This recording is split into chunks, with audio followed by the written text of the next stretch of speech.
Hello everyone. So in this video we are going to discuss July monthly magazine and here we will discuss science and tech which is very important for our pre and mains point of view. ठीक है. सो इस video में हम लोग जुलाई month का पूरा cover कर लेंगे साइंस एंड टेक का. So in very short time I will try to cover it. ठीक है. And I want to tell you one thing कि हम लोग न्यूज़पेपर का एक होल वीडियो ला रहे हैं. ठीक है. और इसमें आपको पता है कि किस तरह से न्यूज़पेपर हमारे एग्जाम पॉइंट ऑफ व्यू से इंपॉर्टेंट रहता है. कुछ भी पढ़ लो, न्यूज़पेपर का आप एक बोल सकते हैं अल्टरनेटिव नहीं ढूंढ सकते हो. ठीक है. क्योंकि न्यूज़पेपर पढ़ने के बाद ये होता है कि हम लोग जब ऑलरेडी न्यूज़पेपर कवर किए हुए रहते हैं and then if you go with monthly magazine तो आपको लगता है कि हाँ मैंने ऑलरेडी ये पढ़ा हुआ है. लाइक रिवीजन ये हमारे लिए हो जाता है. ठीक है. सो आई थिंक ये आप अच्छे से करोगे और ये वीडियो जल्द लाएंगे. थोड़ा सा टाइम लग सकता है बट कंप्रेहेंसिवली इस वीडियो को हम लोग कवर करेंगे. ठीक है. और आपको पता है कि न्यूज़पेपर से किस तरह से डायरेक्ट पिकअप किया जाता है और मैं प्रूफ भी दूंगा कि हाँ कहाँ से क्वेश्चन बनाया जाता है. ठीक है. आप कितना भी मैगजीन कर लो बट न्यूज़पेपर को सफिशिएंट और इसको एज अ सप्लीमेंट यूज़ कर सकते हो. ठीक है. तो चलो ठीक है. If you are new in this channel you can do subscribe and share to your friends. So चलो हम लोग आज स्टार्ट करते हैं अपना टॉपिक साइंस एंड टेक का. ठीक है. सो आप बाकी का वीडियो आप देख सकते हो प्लेलिस्ट में जा करके. सो हम लोग का फर्स्ट टॉपिक है आज का जेनेटिक मॉडिफिकेशन जीएम क्रॉप्स के बारे में. ठीक है.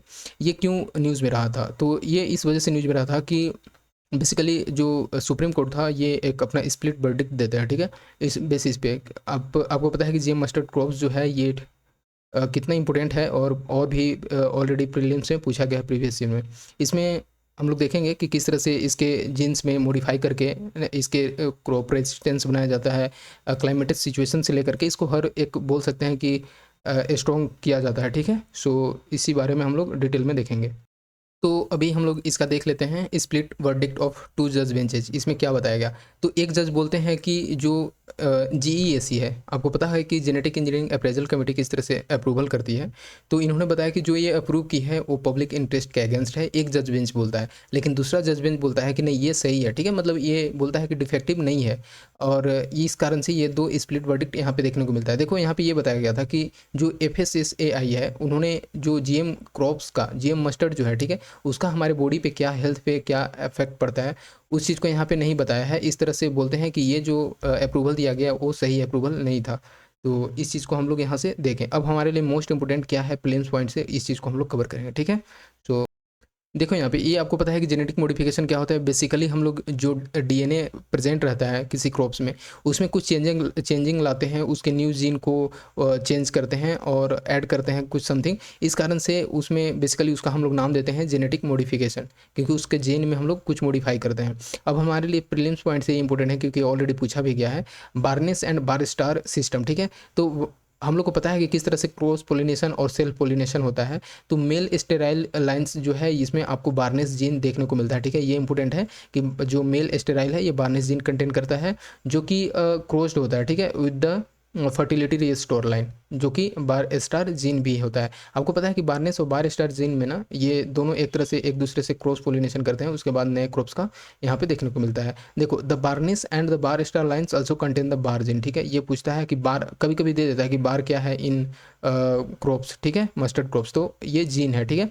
Which confer resistance to the herbicide phosphinothricin. ये देखो ये एक हर्बिसाइड है और इसको किस तरह से रेजिस्टेंस कन्फर करता है इसमें, तो ये यहाँ से बताया गया. आपको पता है कि जैसे कोई भी हर्बिसाइड होते हैं अगर क्रॉप्स में ग्रो कर गए क्रॉप्स के साथ तो उसको डिस्ट्रॉय कर देते हैं क्रॉप्स को. ठीक है. तो इस कारण से उसके लिए एक रेजिस्टेंस क्रिएट करता है और उसको उगने से थोड़ा सा रोकता है इसमें. ठीक है. यहाँ पे देखना चाहो तो देख सकते हो जैसे मेल स्टेरल पेरेंट है. ठीक है. यहाँ पे कोई भी पोलन नहीं है और यहाँ देखो ये पोलन प्रोड्यूसिंग होता है. तो यहाँ पे आप जैसे स्टिग्मा हो गया ये देख सकते हो. फ्लावर का पार्ट हम लोग तो ऑलरेडी पढ़ते ही हैं. ठीक है. तो यहाँ पे देखो ये फर्टाइल यहीं से होता है ना कि ये इसमें जाता है इसके अंदर, फिर इसके बाद यहाँ से फर्टाइल होकर के नेक्स्ट इसका ग्रो होता है, इसका सीड्स निकलता है. तो इस तरह से यहाँ पे देखने को मिलता है. दोनों को मिला करके हम लोग जो है F1 हाइब्रिड का जनरेट करते हैं. ठीक है. तो ये बोल सकते हैं कि baldness and barstar system से हम लोग क्या करते हैं एक हाइब्रिड का भी प्रोड्यूस करते हैं. देखो इसमें हम लोग देख लेते हैं कुछ इसका वर्किंग जेनेटिक मॉडिफिकेशन का. तो हम लोग को पता है कि किस तरह से एक जीन मॉडिफाई करते हैं. ठीक है. और इसमें बेसिकली साइंटिस्ट के द्वारा ही किया जाता है आगे हम लोग और क्या फैक्ट है इस पे हम लोग देखेंगे जो प्रीलिम्स पॉइंट से इंपॉर्टेंट है, ठीक है। देख लो हम लोग यहाँ पे जो धारा मस्टर्ड है, ठीक है, तो जीएम मस्टर्ड क्रॉप्स 11 ये इंपॉर्टेंट हमेशा से पूछता है, ये पूछेगा किसने डेवलप किया है, यही क्वेश्चन बनाया गया था, तो ये दिल्ली यूनिवर्सिटी डेवलप किया था बेसिकली, ठीक है। देखो इसमें और हम लोग बात करते हैं तो ये ऐसा पहला क्रॉप होता है जो कि कमर्शलाइजेशन पर्पज से इसको यूज किया गया था, ठीक है। देखो जीएम मस्टर्ड जो है ये अभी रिलीज नहीं किया गया है फॉर कमर्शियल कल्टीवेशन ये, ठीक है। तो ये भी थोड़ा हम लोग को ध्यान में रखना है। देखो एक और चीज़ यहाँ पे हम लोग देखेंगे कि धारा मस्टर्ड जो है ये 11 ये क्या है, ये क्रॉस पोलिनेशन का रिजल्ट है, ठीक है। और क्रॉस पोलिनेशन कैसे किया गया था between the two mustard varieties, ये पूछेगा कि जो DMH11 है ये किसके किसके बीच में क्रॉस पोलिनेशन किया गया। एक तो वरुणा हो जाएगा एंड ईस्ट यूरोपियन अर्ली हीरा 2, ठीक है। तो ये पूछेगा, ये प्रीलिम्स पॉइंट से इंपॉर्टेंट है। अब हम लोग देख लेते हैं, जैसे आपको पता है कि जो कन्वेंशनल ब्रीडिंग होता है ये थोड़ा सा उसको ग्रो करना मुश्किल होता है क्योंकि उसमें सेल्फ पोलिनेशन देखने को मिलता है। तो इस कारण से जो है इसमें हम लोग एक अल्टरनेटिव ढूंढते हैं, ताकि अभी आपको पता है कि किस तरह से फूड सिक्योरिटी पॉपुलेशन इंक्रीज कर रहा है, तो इसी का एक तरह से जो भी हम लोग साइंस एंड टेक्नोलॉजी यूज करते हैं इन सारी चीज़ में जेनेटिक मॉडिफिकेशन करते हैं, कहीं ना कहीं इसका हम लोग का एक बेनिफिट देखने के लिए ऐसा करते हैं, ठीक है। तो आपको जैसे यहाँ पे देख लें कि pollen from the male part pollinates and fertilize the female parts of same plant, ठीक है। तो ये क्या होता है, ये सेल्फ पोलिनेशन में होता है। अब देखो this cross has been done after introducing the barnase and barstar gene. तो हम लोग जैसे देखें कि हम लोग क्रॉस पोलिनेशन करते हैं तो बार्नेस एंड बार स्टार में, तो यही होता है कि जो सॉइल बैक्टीरियम बैसिलस एमाइलोलिक्विफेसियंस, ठीक है, तो ये प्रेजेंट होता है इसमें, हम लोग क्रॉस पोलिनेशन इसका करते हैं। यहाँ पे देख लो एक छोड़ दिए थे, जैसे barstar barnase and barstar system, ये ऑलरेडी यूज है टू कमर्शियली प्रोड्यूस, ठीक है। एसटी कनोला ये क्या है, सिस्टर क्रॉप ऑफ मस्टर्ड, ये भी ध्यान रखना है। एसटी कनोला क्या है या फिर किस वैरायटी का है, तो मस्टर्ड का ही वैरायटी है, ठीक है। और ये यहाँ पे देखने को मिलता है कनाडा में, यूएसए, जापान ये है, ठीक है। तो ये भी यहाँ से समझ सकते हो।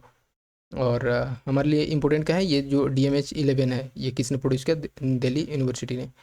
अब चलते हैं हम लोग, जैसे इसका बेनिफिट क्या है, ये देखो ये basically mains point of view से इंपॉर्टेंट है कि किस तरह से जीएम मेथड्स एग्रीकल्चर में किस तरह से बेनिफिट करता है, जो हम लोग जेनेटिकली मॉडिफाई करते हैं उससे क्या होता है। तो ये तो एक तो पहला जो इल्ड प्रोडक्शन को इन्हांस करेगा, ठीक है। अब हम लोग देखे थे कि किस तरह से रेसिस्टेंस क्रिएट करता है to pest and disease, reduce करेगा कॉस्ट फॉर फूड, ठीक है। क्योंकि ऑब्वियस सी बात है ना कि अगर ज़्यादा प्रोडक्शन होगा तो उसका हमारे पास अवेलेबल रहेगा, तो जो कॉस्ट होता है फूड का वो थोड़ा सा कम देखने को मिलेगा। ये रिड्यूस करता है usage of the environmentally damaging pesticides, enhance करेगा न्यूट्रिशनल वैल्यू को, और टॉलरेंस टू द ड्रॉट, ये भी इंपॉर्टेंट है ये, ठीक है।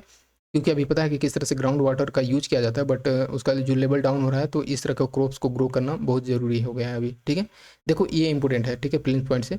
बीटी कॉटन, ये अभी हम लोग देख लेते हैं कुछ अदर जीएम मॉडिफाइड क्रॉप्स हैं, ठीक है, जेनेटिकली मॉडिफाइड क्रॉप्स, जिसमें कि बीटी कॉटन आता है। ये क्या होता है कि पहला नन फूड होता है, ठीक है। जैसे वो तो हम लोग जो यूज करते थे मस्टर्ड का, वो तो फूड वाला था, ठीक है, हम लोग अब कहीं ना कहीं यूज करते हैं खाने में, लेकिन ये जो है ये नन फूड था, नन फूड वाला एक पहला ऐसा जीएम है, ठीक है। तो जेनेटिकली मॉडिफाइड कॉटन हो जाता है, ये अप्रूव किया गया, ओनली अप्रूव्ड जीएम क्रॉप्स इन 2002, ये भी ध्यान रख सकते हो चाहो तो, बट उतना जरूरी नहीं है। देखो it was introduce to protect against the wide spread infections of bollworm. आपको पता है कि बॉलवर्म जो कॉटन में देखने को मिलता है वो किस तरह से उसके बॉल को डिस्ट्रॉय कर देते हैं, उसी को रेजिस्टेंस बनाने के लिए वो जो यहाँ का इंसेक्ट्स रहते हैं उससे ये इसमें जेनेटिकली मॉडिफाई किया गया था। अब हम लोग देख लेते हैं, जैसे बीटी ब्रिंजल, ये भी इंपॉर्टेंट है। बीटी ब्रिंजल ये 2009 में बीटी ब्रिंजल क्लियर ये जो GESE है, ठीक है, जेनेटिक, तो ये अप्रेजल कमेटी जो है अभी हम लोग देखे थे उसका अप्रूव करता है, तो उसके द्वारा ये अप्रूव किया गया बाय बीटी ब्रिंजल को। ये कब किया, 2009 में, ठीक है, ताकि आप कमर्शियल कल्टीवेशन के लिए यूज कर सकते हो, ठीक है। But it was put on 10 year, ये देखो moratorium by the technical expert committee, तो ये भी थोड़ा सा ध्यान रख सकते हो। क्योंकि होता है ना कि किसी चीज़ को अगर हम लोग कमर्शियली कर देते हैं, बट अगर इसको पीपल भी यूज़ करने लगे एक मास लेवल पे, तो हो सकता है इसका कुछ अलग कंसिक्वेंसेस देखने को मिले, इस कारण से इसको रखा गया था होल्ड पे। अब देख लेते हैं, रिसेंटली GESE अलाउ करता है field trial of 2 new varieties, एक तो जनक, ये भी पूछ सकता है, एंड BSS 793, ठीक है। तो ये इंडिजिनसली डेवलप्ड बीटी ब्रिंजल है, पूछ सकता है कि ये किसका है वैरायटी, तो बीटी ब्रिंजल का है, जनक एंड BSS 793।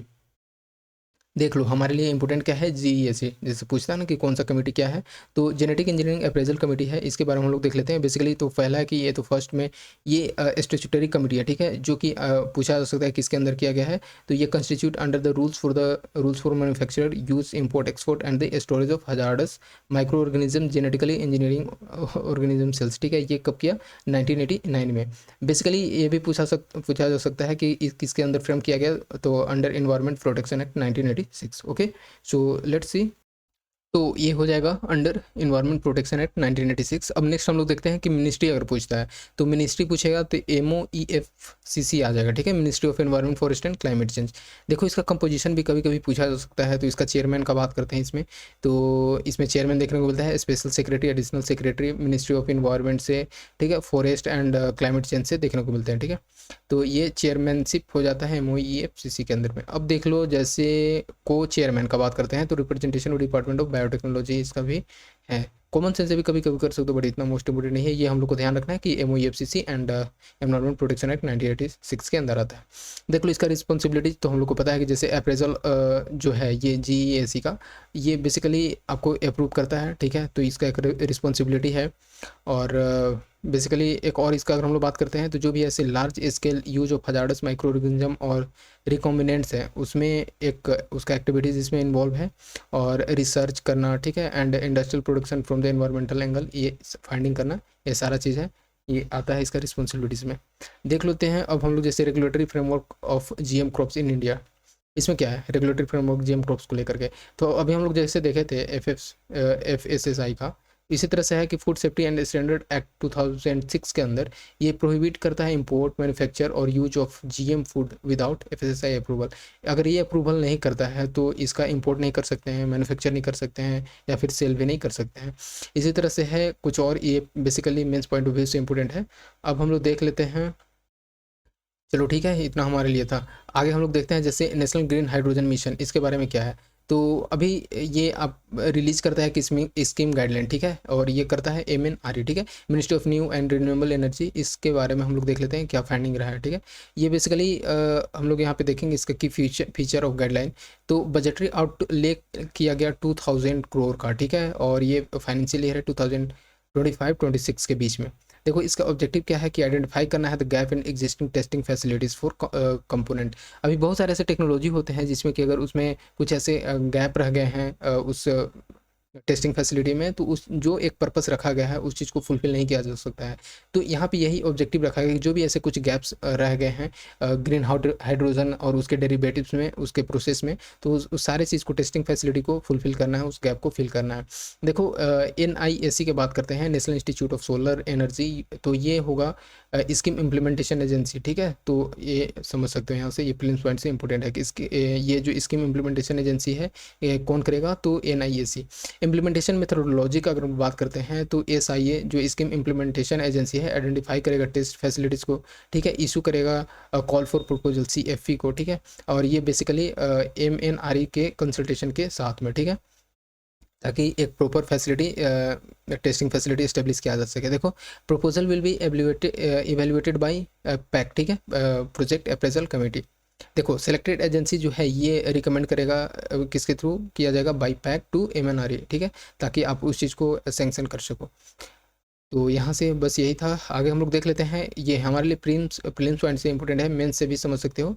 ग्रीन हाइड्रोजन क्या है, पूछा भी गया है अलग अलग हाइड्रोजन में, बेसिकली इसका कंपोजिशन पूछता है, तो हम लोग यहाँ पे देखते हैं ग्रीन हाइड्रोजन होता क्या है, ठीक है। बेसिकली ये रेफर करता है हाइड्रोजन जो कि हम लोग प्रोड्यूस करते हैं with the help of electrolysis, ठीक है, जिसमें आपको पता है कि वाटर को स्प्लिट करते हैं, ठीक है, वाटर मॉलिक्यूल लेते हैं और इसको हाइड्रोजन और ऑक्सीजन में हम लोग करते हैं, फिर इसको हाइड्रोजन को हम लोग अपने बेसिकली इसको स्टोर कर लेते हैं। ग्रीन से मतलब ये है कि ऐसा हम लोग एनर्जी को यूज करेंगे यहाँ पे, ठीक है, जो पोल्यूशन काउज नहीं करेगा। तो कौन सा ऐसा एनर्जी है जो पोल्यूशन काउज नहीं करता, तो इसमें सोलर एनर्जी को ले सकते हैं, ठीक है, सोलर एनर्जी हो गया, और फिर इसमें बहुत सारे जैसे विंड एनर्जी हो गया, हाइड्रो जो एनर्जी करते हैं, ठीक है, वाटर से। तो ये सारा चीज़ जो आ जाएगा ये ग्रीन हाइड्रोजन का एग्जांपल बोल सकते हैं। बेसिकली इसमें क्या होता है कि एनर्जी का यूज करके, ऐसे एनर्जी का रिन्यूएबल सोर्स ऑफ एनर्जी का यूज करके हम लोग हाइड्रोजन को प्रोड्यूस करते हैं।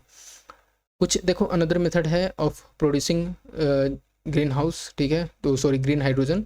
तो इसमें क्या होता है, तो इसमें देखो जैसे लाइक बायोमास से हम लोग इसको प्रोड्यूस कर सकते हैं, ठीक है, which involve the gasification of biomass to produce hydrogen.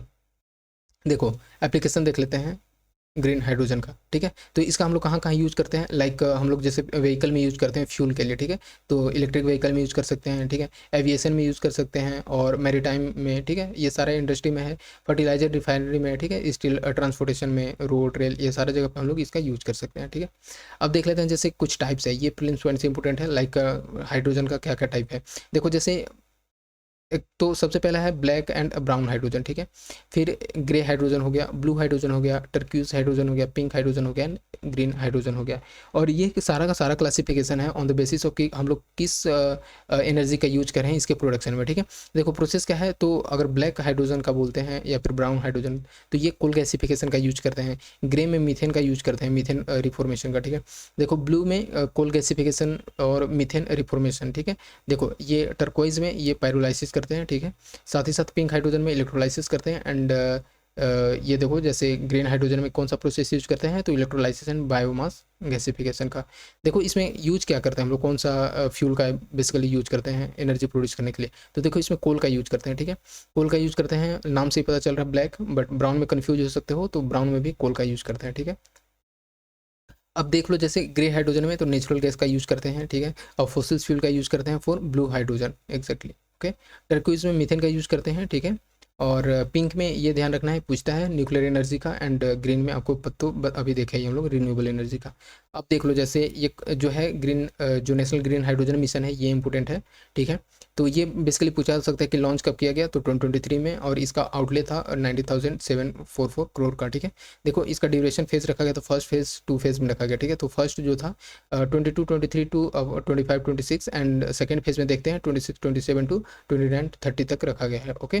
देखो ऑब्जेक्टिव का बात कर लेते हैं, तो इसमें बेसिकली है कि किस तरह से ग्लोबल हब बनाना है इंडिया को एक ग्रीन हाइड्रोजन प्रोडक्शन में, ठीक है, इसका यूसेज में और साथ ही साथ एक्सपोर्ट में। तो ये यहाँ से हम लोग समझ सकते हो।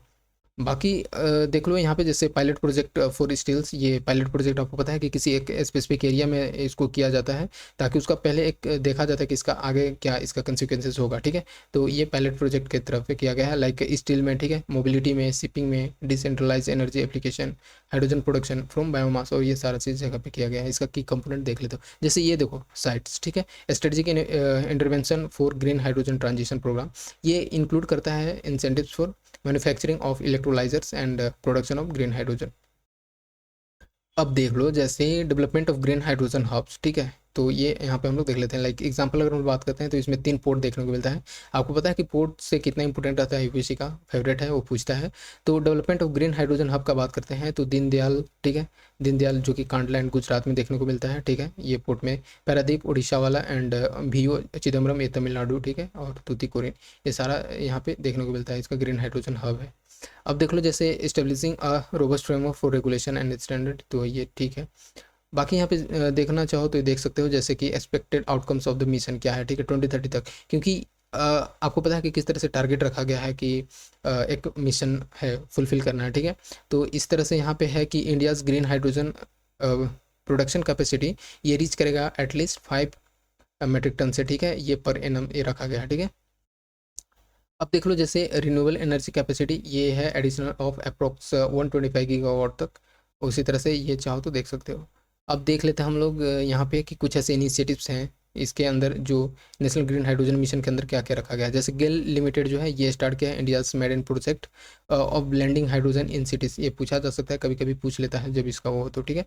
लाइक गैस डिस्ट्रीब्यूशन ग्रिड, अभी मैं ये बताना चाह रहा हूँ कि जैसे सीडीएस का जो एग्ज़ाम हुआ था तो वहाँ पे ऐसा क्वेश्चन बनाया गया, लग रहा था कि ये यूपीएससी ऐसा नहीं बना सकता, बट बहुत अंदर डीप जा करके, मतलब जो जनरली न्यूज़ में होता नहीं है उसको भी पूछा गया है, तो इस कारण से ये समझ सकते हो। जैसे गेल लिमिटेड का हम लोग देखें, ठीक है, तो blending hydrogen in city gas distribution ये कहाँ पे किया है, तो इंदौर में, मध्य प्रदेश में। एनटीपीसी लिमिटेड जो है ये इनिशिएट किया गया है ब्लेंडिंग ऑफ ग्रीन हाइड्रोजन, ये क्या है, up to 8% in PNG network at NTPC Surat Gujarat में, तो ये एनटीपीसी ने किया है।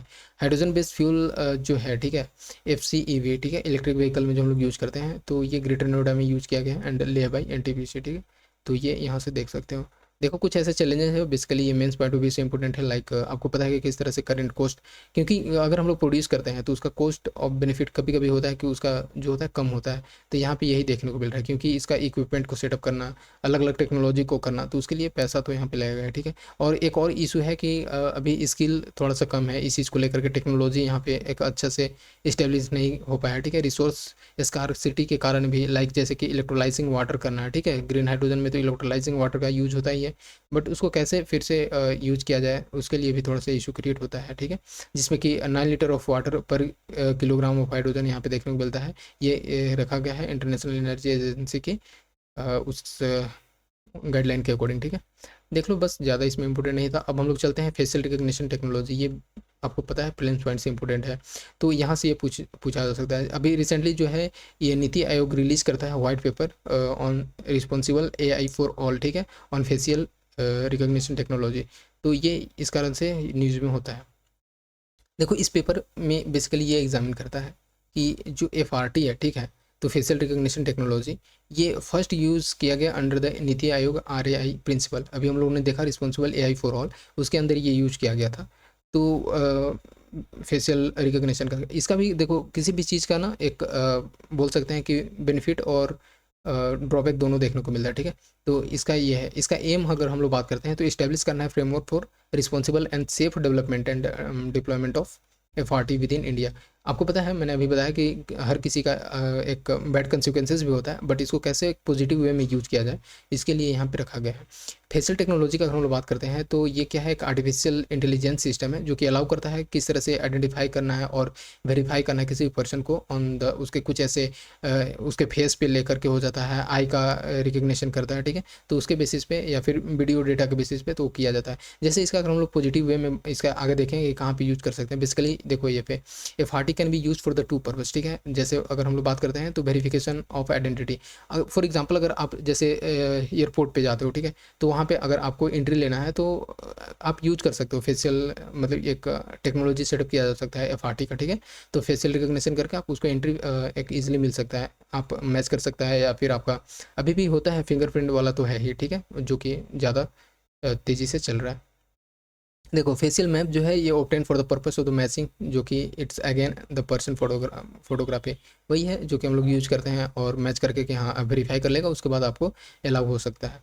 इन आइडेंटिफिकेशन ऑफ आइडेंटिटी, जो कि verification against the entire database, ठीक है, to identify the person in photograph. देखो इसको ना अगर हम लोग बात करते हैं तो आइडेंटिफिकेशन का यूज हम लोग कर सकते हैं। देखो जैसे किसी का अगर कोई भी क्रिमिनल्स को पकड़ना है, ठीक है, तो वो पुलिस भी यूज करती है ऐसा।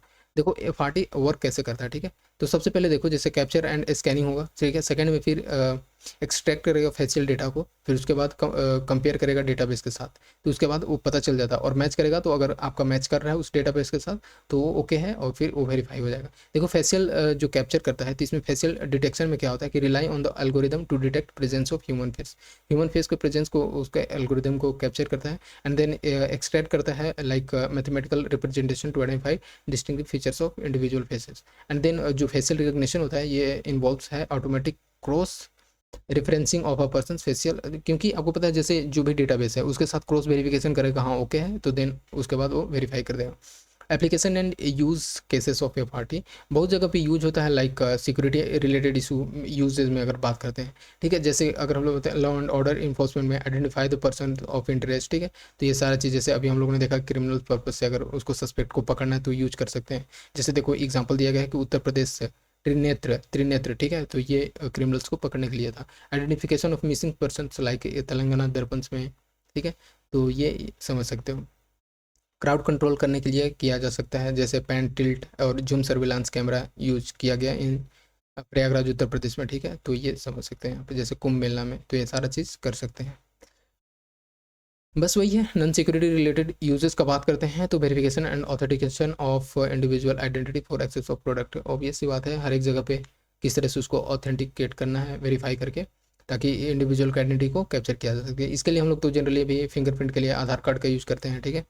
तो इसमें फेशियल रिकग्निशन का भी यूज़ कर सकते हैं, क्योंकि जब आपको पता है कि आधार कार्ड जब बनवाते हैं तो उस समय दोनों फिंगर एंड फेस का भी लेता है डेटा। तो यहाँ से ये समझ सकते हो। देखो आप चाहो तो इसको मेंस पॉइंट से समझ सकते हो, लाइक कुछ ऐसे रिस्क हैं FRT सिस्टम से रिलेटेड, ठीक है। तो ये समझ सकते हो। जैसे टेक्निकल फैक्टर्स में हो गया, ठीक है, lack of training of human operators, जैसे होता है ना कि FRT systems require human operators to either verify और to act output provided systems. तो कभी कभी होता है ऐसे कि कुछ लैक ऑफ अकाउंटेबिलिटी और लैक ऑफ ट्रेनिंग के कारण जो ह्यूमन ऑपरेटर्स होते हैं वो सही से नहीं कर पाते हैं, तो ये सारा चीज़ का कंसिक्वेंसेस भी देखने को मिलता है, ये रिस्क फैक्टर पे चला जाता है, ठीक है। जैसे टेक्निकल फैक्टर में बात करते हैं तो ये क्या होता है कि इंट्रिंसिक फैक्टर इसमें आता है, लाइक फेशियल एक्सप्रेशन, एजिंग हो गया, प्लास्टिक सर्जरी हो गया। इस केसेस में क्या होगा कि अगर ऐसा हो जाता है तो उसको डिटेक्ट करना थोड़ा सा मुश्किल हो जाता है, ठीक है। और जैसे एक्सट्रिंसिक फैक्टर का बात करते हैं तो इसमें क्या है, इल्यूमिनेशन हो गया, पोज वेरिएशन हो गया। जैसे कोई अगर एग्जैक्टली आप इस एंगल पे नहीं खड़ा हो, ठीक है, या फिर उस फेस को नहीं शो कर रहे हो, तो उस केसेस में है कि थोड़ा सा इशू क्रिएट कर सकता है इस डेटा को एक्सट्रैक्ट करने में। तो ये सारा चीज़ें हैं जो देखने को मिलता है। जैसे एक और इशू होता है, जैसे कुछ और कंसर्न है, concern regarding the accountability and legal liability and grievance redressal. जैसे आपको पता है कि कुछ ऐसे एल्गोरिदम होते हैं और बेसिकली तो वहाँ पे कम्प्लेक्सिटी देखने को मिलता है, ठीक है। तो ये सारा चीज़ यहाँ से एक कंसर्न होता है इन अकाउंटेबिलिटी। राइट बेस्ड इशू देख लेते हैं, ठीक है, ये यूज कर सकते हो। लाइक जैसे आपको पता है कि प्राइवेसी का दिया गया था, जस्टिस के Puttaswamy versus union of India 2017 का जो सुप्रीम कोर्ट का वर्डिक्ट था, इसमें बताया गया था कि किस तरह से राइट टू इंफॉर्मेशन ऑटोनॉमी को एक तरह से जो भी ऐसे आर्टिकल 21 को यहाँ पे अच्छे तरह से एलोबरेट किया गया था कि राइट टू प्राइवेसी के अंदर में आता है। और भी बहुत सारी चीज़ जैसे इन्वायरमेंट, फ्री इन्वायरमेंट, या फिर एक बोल सकते हैं कि क्लीन इन्वायरमेंट भी इसमें आ जाता है, ठीक है। तो ये सारा चीज़ यहाँ पे समझ सकते हो, बाकी तो उतना ये नहीं है। डेटा लीक भी एक इशू हो जाता है, ठीक है, तो ये सारा चीज़ प्रॉब्लम है। अब देख लो, जैसे इंपॉर्टेंट यहाँ पे ये है कि principle of privacy and security का बात करते हैं तो ये कुछ जैसे वे फॉरवर्ड में आप लिख सकते हो, ठीक है। तो principles of privacy and security, जैसे इस्टेब्लिश करना डेटा प्रोटेक्शन रीजन को जो कि फुलफिल करेगा 3 prolong test of legality, responsibility and proportionality, ठीक है। ये basically supreme court Puttaswamy judgment में बताया गया था। देखो, जैसे अगर हम लोग बात करते हैं डिजिटल पर्सनल डेटा प्रोटेक्शन, ठीक है, एक्ट 2023 का, इसका एम क्या था कि किस तरह से रेगुलेट करना है processing of digital personal data को, ठीक है। जब हम लोग इंडिविजुअल के राइट को प्रोटेक्ट करते हैं, ठीक है, तो उस चीज़ को कैसे इंडिविजुअल के राइट को प्रोटेक्ट करना है, उसको कैसे इंश्योर करना है, तो ये सारा चीज़ यहाँ पे करना है। बेसिकली जो हम लोग डेटा लेते हैं तो उसको किस तरह से फेयर वे में यूज करना है, ये बताया गया था। अब हम लोग देखते हैं India ballistic missile missile defence programme के बारे में, ठीक है। तो ये क्या है आगे हम लोग देखेंगे, इसके में किस तरह से इसको एलोबरेट किया गया है। अभी रिसेंटली डीआरडीओ सक्सेसफुली कंडक्ट करता है flight test of the phase 2 ballistic missile defence system, इसका आंसर ये न्यूज में होता है। फेज 2 एयर डिफेंस के बारे में हम लोग देख लेते हैं। Phase 2 air defence Indo atmospheric missile, ये लॉन्च किया गया फ्रॉम द टेस्ट रेंज, ठीक है। ये चांदीपुर उड़ीसा में जो देखने को मिलता है, ये पूछा भी गया है प्रिलिम्स पॉइंट में कि चांदीपुर के बारे में कुछ ऐसा खास चीज़ है, ठीक है। तो ये यहाँ से है, जैसे ये force detection of target missile by weapon systems radar developed on land and sea. तो ये यहाँ से समझ सकते हो कि किस तरह से इसका क्या क्या एक एप्लीकेशन है, आगे और हम लोग देखेंगे। But post detection of target missile करता है यहाँ पे ये। तो यहाँ पे हम लोग देख लिए कि किस तरह से target missile of weapon system को कैसे कैप्चर करना है, डिटेक्ट करना है। ये है फेज़ 2 एयर डिफेंस में, ठीक है। और हम लोग देख लेते हैं phase 2 air defence Indo atmospheric missile, ये क्या है, तो ये है indigenous develop 2 stage solid propelled, ठीक है। ये पूछता है कभी कभी, तो ये 2 स्टेज का है solid propelled ground launch missile system. इसका अगर हम लोग बात करते हैं तो बेसिकली न्यूट्रलाइज करना है एनिमी बैलिस्टिक मिसाइल्स को जो कि threat in the altitude bracket, ठीक है, of endo to low exo atmospheric region. कभी कभी होता है जैसे अगर हम लोग बात करते हैं माउंटेनियस रीजन में, तो उस जगह पे कैसे एनिमी के मिसाइल को किस तरह से न्यूट्रलाइज करना है, वहाँ पे ये काम आएगा। देखो, test has demonstrated India's indigenous capability to defend against the ballistic missiles of 500 kilometre class. तो अलग अलग इसका रेंजेस है, तो इस तरह से यहाँ पे किस तरह से हम लोग जो इंडिजिनसली इसको डेवलप किए हैं वो बताएगा यहाँ पे, ठीक है। इंडिया के एक तरह से अचीवमेंट के बारे में भी यहाँ पे शो कर सकता है। देखो, about ballistic missile defence system के बारे में हम लोग देख लेते हैं। तो बैलिस्टिक मिसाइल डिफेंस सिस्टम जो है ये डिफेंड करेगा अगेंस्ट एरियल अटैक, ठीक है। जैसे कि कोई भी अगर ड्रोन से अटैक कर रहा है, एनिमी अटैक कर रहा है, ठीक है, फाइटर जेट से, तो इस बीच में क्या है कि ये एक डिफेंड करेगा, ठीक है, बैलिस्टिक मिसाइल सिस्टम। और अदर कुछ इंपॉर्टेंट मिसाइल सिस्टम जो है ये बेसिकली पूछता है, पूछा भी गया है। तो कुछ वर्ल्ड हैं, अलग अलग हैं, नाम पूछ देगा, दिया भी है, ये पूछा गया है। यूएसए का कौन सा है, थर्ड है, ठीक है। और इसराइल का आयरन डोम है एंड पेट्रियोट यूएसए का ही है, ठीक है। देखो, cruise missile and ballistic missile में डिफरेंस क्या है ये देख लेते हैं हम लोग, ठीक है। जैसे यहाँ पे देखो, क्रूज मिसाइल जो है ना, ये cruise missile basically ballistic missile एक प्रोजेक्टाइल वे पे वर्क करता है, ठीक है। जब इसको हम लोग छोड़ते हैं इस जगह के बाद ये अपने आप जा करके ये कर देता है, जो टारगेट है उसको हिट करता है। बट जो क्रूज मिसाइल है इसको एक टाइम टाइम पे इसको प्रोपेल करना पड़ता है, ठीक है। तो यहाँ से हम लोग देख लेते हैं और डिटेल में, जैसे बेसिकली यहाँ पे क्या क्या है। तो देखो, जैसे क्रूज मिसाइल के बारे में बात करते हैं तो जेट इंजन को हमेशा पावर करना पड़ता है, क्योंकि जब तक हिट ना करे उस टारगेट को तब तक कंटिन्यूसली उसको पावर देना पड़ता है, ठीक है। बट अगर हम लोग बात करते हैं यहीं पे बैलिस्टिक मिसाइल के बारे में, तो एक जगह पे आप उसको बूस्ट कर दो, ठीक है, कि टारगेट को हिट करना है, और अल्टीमेटली उस टारगेट को हिट करता है, ठीक है। एक जगह पे मैंने जैसे बताया कि यहाँ पे लाने के बाद उसको छोड़ दिया जाता है, प्रोजेक्टाइल पे वर्क करता है।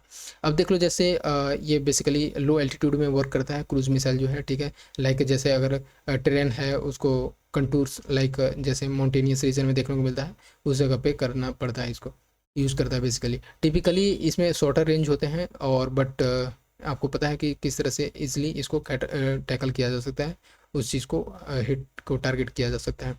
देखो, इसको often use a combination of GPS, ठीक है। इसमें जीपीएस को भी सेटअप किया जाता है ताकि उस लोकेशन को ट्रेस करके उस पर हिट किया जाए, ठीक है। और inertial guidance and terrain counter matching for navigation, ठीक है। तो ये सारा चीज़ टेक्नोलॉजी और जितने भी इस टाइप का होता है इसमें यूज़ किया जाता है। देखो, यूजुअली ये कैरी करता है स्मॉलर सिंगल वारहेड, ठीक है, कन्वेंशनल और nuclear. Harder to detect but easier to interpret. देखो, जैसे डिटेक्ट करना इसमें थोड़ा मुश्किल होता है, बट उस चीज़ को अप्लाई करना, ठीक है, डिटेक्शन के बाद हिट करना वो थोड़ा सा आसान होता है। लाइक ब्रह्मोस मिसाइल, ये पूछा जा सकता है, ब्रह्मोस मिसाइल किसका एग्जाम्पल है? क्रूज मिसाइल का। देखो, जैसे मैंने बताया कि बैलिस्टिक मिसाइल को बस एक बार आप इनिशिएट करो, बूस्ट करो, उसके बाद वो हिट करता है।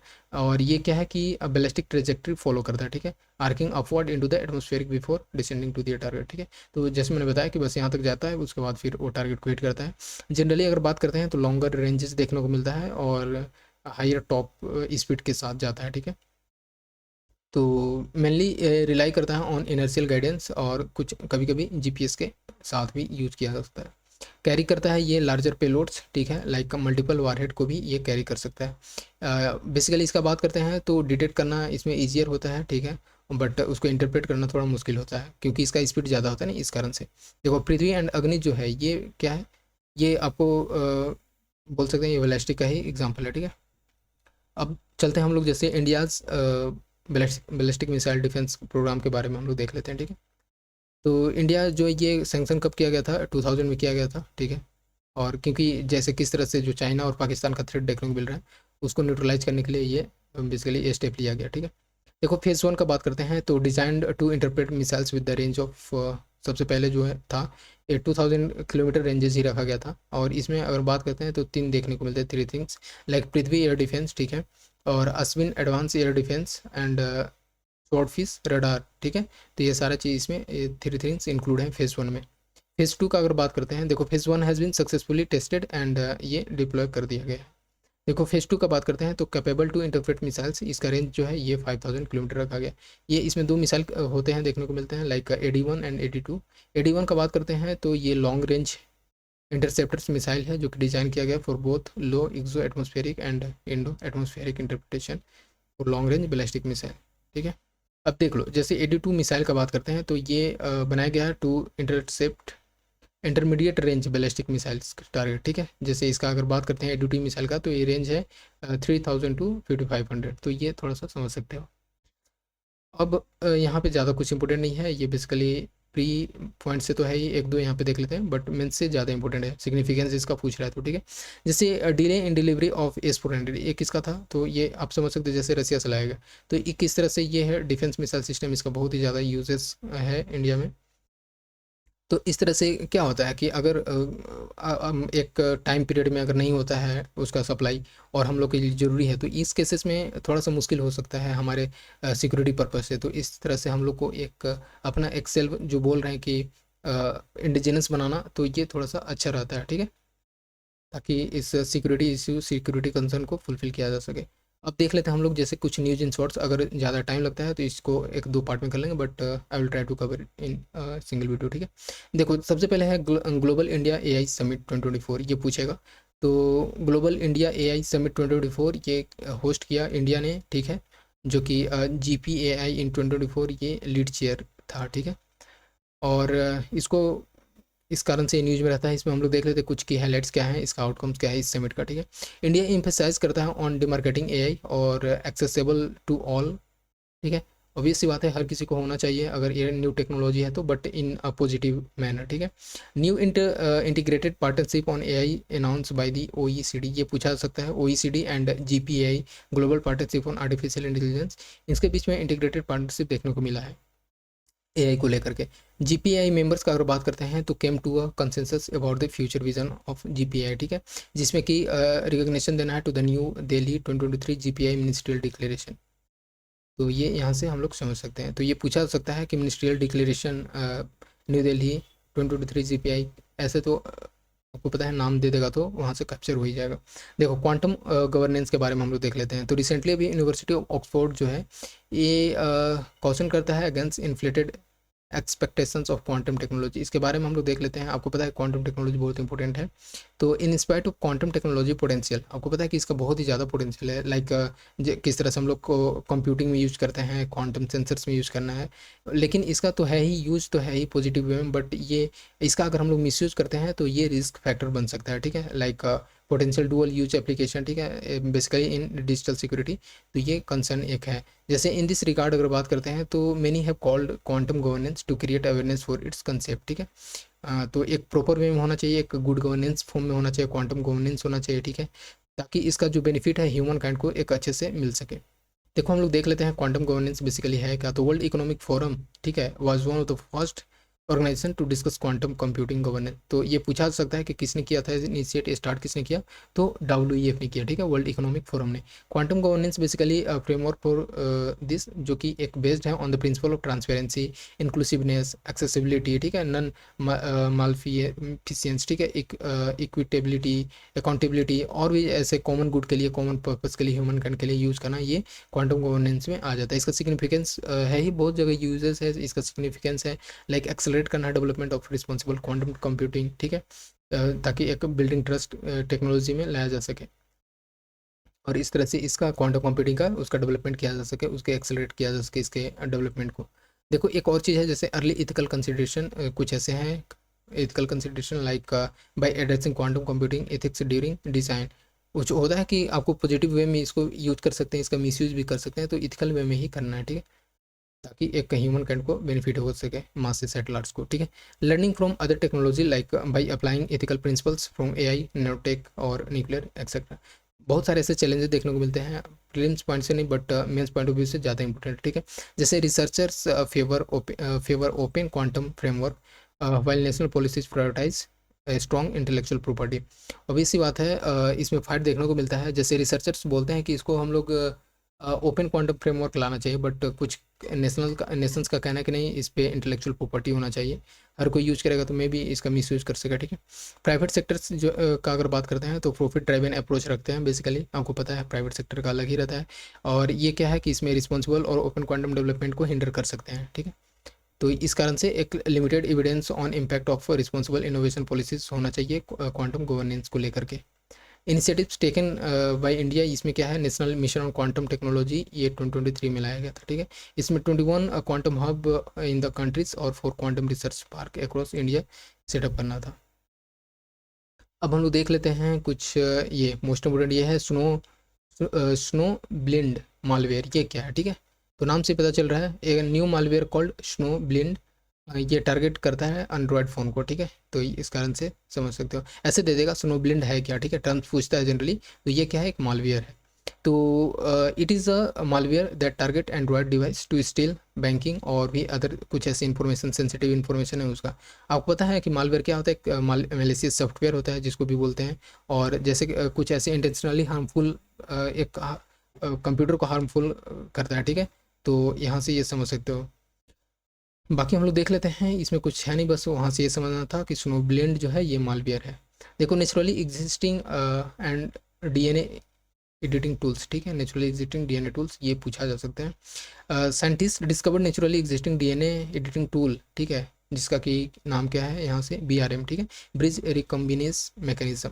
तो ब्रिज रिकम्बिनेस मैकेनिज्म किस तरह से यूटिलाइज करता है मोबाइल जेनेटिक एलिमेंट्स और जंपिंग जीन, में हम लोग देखते हैं।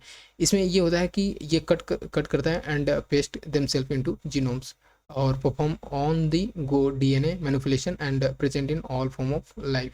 तो ये है BRM, मोबाइल जेनेटिक एलिमेंट्स को यूज करता है, ठीक है। हम लोग जंपिंग जीन हमेशा से न्यूज में रहा है। ये स्मॉल डीएनए सेगमेंट होता है विद द रिकॉम्बिनेज एंजाइम, जिसमें कि along with the extra DNA segments at the end of the gene देखने को मिलता है, जो कि बाइंड करता है एंड मैनिपुलेट करता है डीएनए को, ठीक है। जीन एडिटिंग हम लोग ऑलरेडी देख लिए थे। अब हम लोग चलते हैं हमारे लिए अदर जेनेटिक एडिटिंग। देखो ये जैसे हम लोग देखे थे, ये प्रीलिम्स में पूछा गया था Cas9 है क्या, ठीक है, जो कि प्रोटीन होता है। देखो CRISPR Cas9 it is a customised tool that lets scientist, ठीक है, cut and insert small pieces of. जब हम लोग पढ़ते हैं डिटेल में किस तरह से क्रिस्पर Cas9 का यूज करके जेनेटिक मॉडिफिकेशन करते हैं, तो आपको पता है, ये देख सकते हो, ठीक है।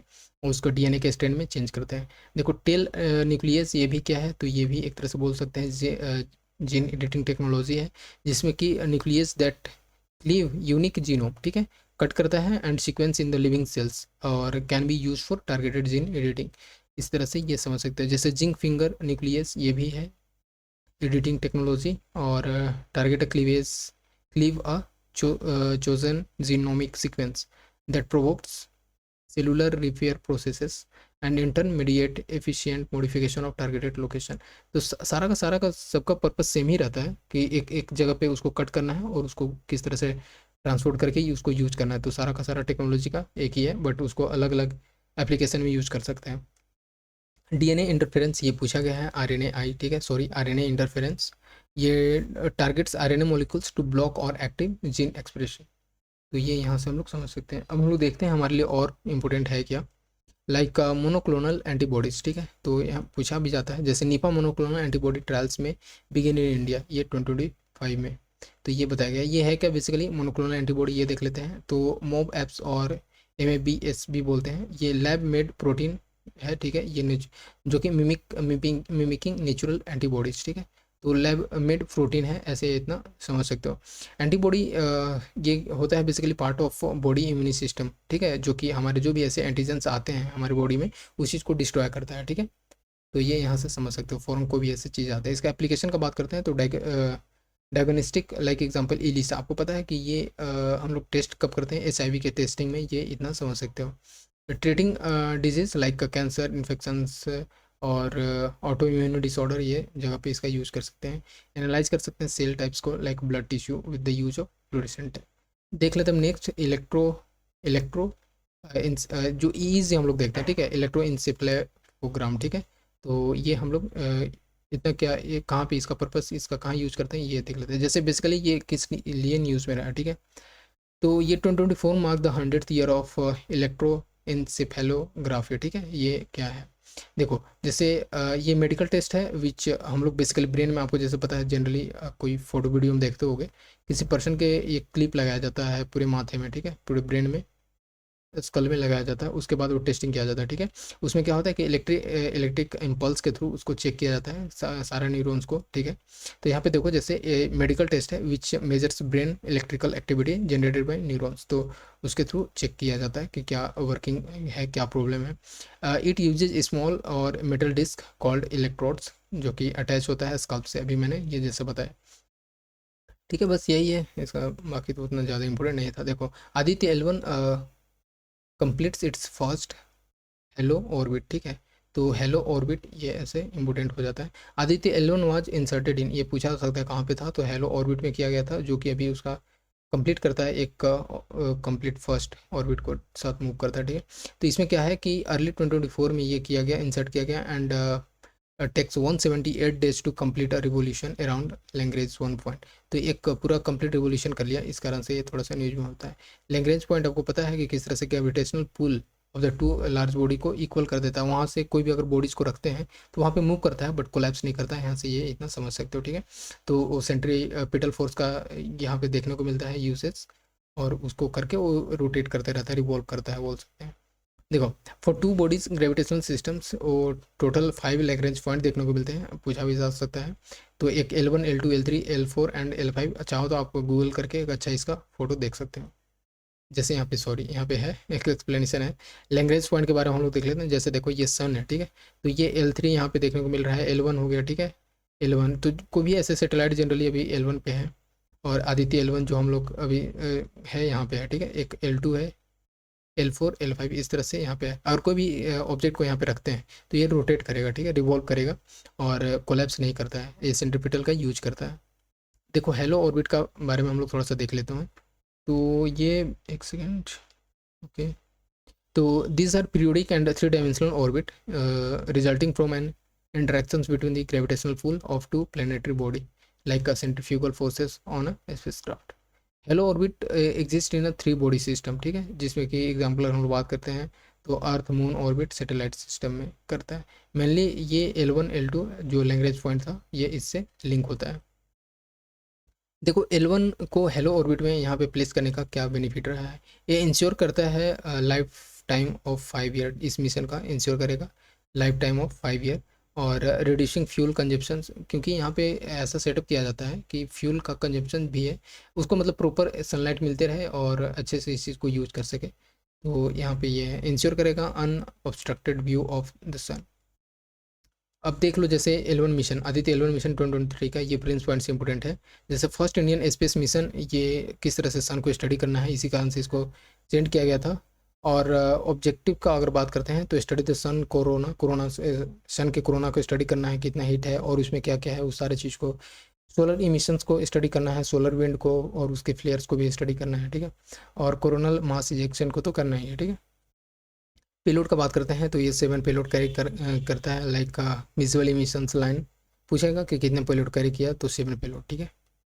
अब हम लोग देख लेते हैं प्लेनेटरी डिफेंसेस के बारे में, ठीक है। इसरो ये basically a part of global planetary defence effort, ठीक है, तो ये इस कारण से ये रहता है, पूछा जा सकता है। एट एन इंटरनेशनल वर्कशॉप जो एस्ट्रॉयड डे बेसिकली पूछा जा सकता है, एस्ट्रॉयड डे 2024 अभी रिसेंटली किया गया, उस बीच में ये बताया गया कि इसरो चेयरमैन बोलते हैं कि ISRO is to looking to study asteroid Apophis, ठीक है, और when it is 32,000 kilometre away from Earth in 2029। तो बेसिकली इसका स्टेप है, एक अच्छा स्टेप है। देख लेते हैं हमारे लिए इंपॉर्टेंट है क्या, ठीक है। एस्ट्रॉयड एफओपीज इंपॉर्टेंट है, ये चाहो तो प्रिलिम्स पॉइंट से है, लाइक अगर हम लोग जियोग्राफी पढ़ते हैं, वर्ल्ड जियोग्राफी, उसमें हम लोग देखने को मिलता है। देखो जैसे डिस्कवरीज इन 2004, इसका डिस्कवरीज हुआ था 2004 में एस्ट्रॉयड एफओपीज का। ये नियर अर्थ ऑब्जेक्ट, ठीक है, it is a near Earth object and was identified as one of the most hazardous asteroids, ठीक है, जो कि अगर अर्थ पे अगर आता है तो कितने लाइफ को डिस्ट्रॉय कर सकता है, ठीक है, तो इस कारण से ये बताया गया। देखो अगर हम लोग बात करते हैं तो मिलियंस ऑफ कोमेट्स और एस्ट्रॉयड्स जो हैं वो सोलर सिस्टम में हैं बेसिकली, ठीक है, और वास्ट मेजोरिटी जो है ये कभी अर्थ तक पहुँचे ही नहीं है, ठीक है, अगर पहुँच जाए तो फिर डिस्ट्रॉय ही कर दें, तो होप ऐसा ना हो। व्हेन अ कोमेट और asteroids orbit brings in close to Earth, ये इसको हम लोग बोलते हैं नियो, ठीक है, it is classified as NEO, ठीक है। अब हम लोग देख लेते हैं बेसिकली ये, चलो ठीक है, प्लेनेटरी डिफेंस के बारे में, it refers to the effort and strategic aimed at protecting Earth from the potential impact by any use, ठीक है, तो ठीक है, ओके। इट इन्वॉल्व्स, इसमें क्या क्या देखने को मिलता है प्लेनेटरी डिफेंस में, तो मल्टीपल स्ट्रेटजी देखने को मिलता है, जिसमें कि डिटेक्शन, ट्रैकिंग, इम्पैक्ट असेसमेंट और डिफ्लेक्शन, ये सारा चीज़ इसमें देखने को मिलता है। नीड्स ऑफ प्लेनेटरी डिफेंसेस का बात करते हैं तो ये न्यूज़ है, ठीक है, इसमें ये बेसिकली हम लोग ने जैसे देखा था प्लेनेटरी डिफेंस में an use near Earth orbit path किस तरह से इंटरेक्ट करता है विद द अर्थ ऑर्बिट, ठीक है। आपको पता है कि बहुत सारे ऐसे एस्ट्रॉयड्स अगर आते हैं तो उसको बेसिकली उससे डिफेंस कैसे हम लोग बनाना है, उससे सिक्योर रहना है, तो यहाँ से ये समझ सकते हो। लाइक अब हम लोग देखते हैं जैसे कुछ ग्लोबल प्लेनेटरी डिफेंस एफर्ट क्या क्या लिए गए हैं। तो नासास का अगर बात करते हैं तो double asteroids ready redirection test है, ठीक है, डार्ट, हाँ ये पूछा हुआ है ना, DART, double asteroid redirection test, ठीक है, तो ऐसा पूछता है ये किस पर्पज से है, तो प्लेनेटरी डिफेंस पर्पज से नासा का है, ठीक है। First ever mission dedicated to investigation one method of asteroids deflection, किस तरह से अगर आता है तो उसको कैसे डिफ्लेक्ट करना है उसके लिए ये किया गया है। देखो ओसिरिस जो है, ओसिरिस एपेक्स बोलते हैं, ठीक है, ये भी नासा का ही है इसमें, और ये OSIRIS Apophis explorer after successfully completing its mission to gather a sample of asteroids, और बेनू नासास ओरिसिस ये इसका है, ठीक है, OSIRIS OSIRIS REx was sent to study Apophis and renamed OSIRIS APEX. तो नासा का इतना बस ध्यान रखना है और ये इसके डिटेक्शन के लिए करना है, ठीक है। देखो इंटरनेशनल एस्ट्रॉइड्स वार्निंग नेटवर्क ये इस्टेब्लिश किया गया in 2013 to create international group of organising involve in detecting tracking, ये सारा पर्पज़ के लिए किया गया है, जो नियर अर्थ ऑर्बिट में देखने को मिलता है। और एक और है जैसे NEO coordination near Earth orbit coordination centres by European Space Agency. देखो मार्स ओडिसी ऑर्बिटर्स ये क्या है, नासा मार्स ओडिसी के बारे में देखते हैं। तो orbiters capture the view of largest volcano in our solar system. तो अभी रिसेंटली अगर हम लोग बात करते हैं तो नासा का जो मार्स ओडिसी है ये किस तरह से सोलर सिस्टम में लार्जेस्ट वोल्केनो आया उस चीज़ को कैप्चर किया, ठीक है। तो ये कहाँ पे देखने को मिला है, ये मार्स पे देखने को मिला है, आया वहीं पे, तो मार्स नाम से ही पता चल रहा है। तो ये ठीक है। देखो मार्स ओडिसी के बारे में हम लोग देख लेते हैं। तो ये लॉन्च कब किया गया, ये 2001 में, ठीक है। और ये longest continuously active orbital mission है, ठीक है। और ये पहला ऐसा स्पेसक्राफ्ट है to make a global map of chemical element और मिनरल दैट मेक मेरीटाइन मेरी मार्टियन सरफेस, ठीक है। मार्टियन सरफेस किस तरह से बेसिकली एक बोल सकते हैं कि पहला ऐसा स्पेस क्राफ्ट था, ठीक है, जो कि ग्लोबल मैप केमिकल एलिमेंट्स को बनाता है, ठीक है। और अब हम लोग देखते हैं और इसका ऑब्जेक्टिव अगर बात कर लें तो डिटरमाइन करना है evidence of hydrogen in shallow subsurface, acquire करता है high special and spectral resolution image of surface mineralogy में, ठीक है। तो बस इतना था। लूनार केव देख लेते हैं, एक सेकेंड। तो ठीक है, ये इसमें स्पेस इन शॉर्ट्स वो हमारे प्रीलिम्स पॉइंट से इंपॉर्टेंट होता है। तो इस एक न्यू वीडियो लाएंगे, ठीक है, इस पे, और सारा का सारा अब जो रिमेनिंग रहेगा उसको हम लोग कवर कर लेते हैं, बिकॉज ऑलरेडी ये थोड़ा सा लॉन्ग वीडियो हो गया है। तो ये इस वीडियो हम लोग कवर कर लेंगे। सो थैंक यू, मिलते हैं नेक्स्ट वीडियो में, एंड आई होप आपको ये अच्छा लगेगा। So you can do subscribe and share to your friend for more video, ठीक है। So thank you.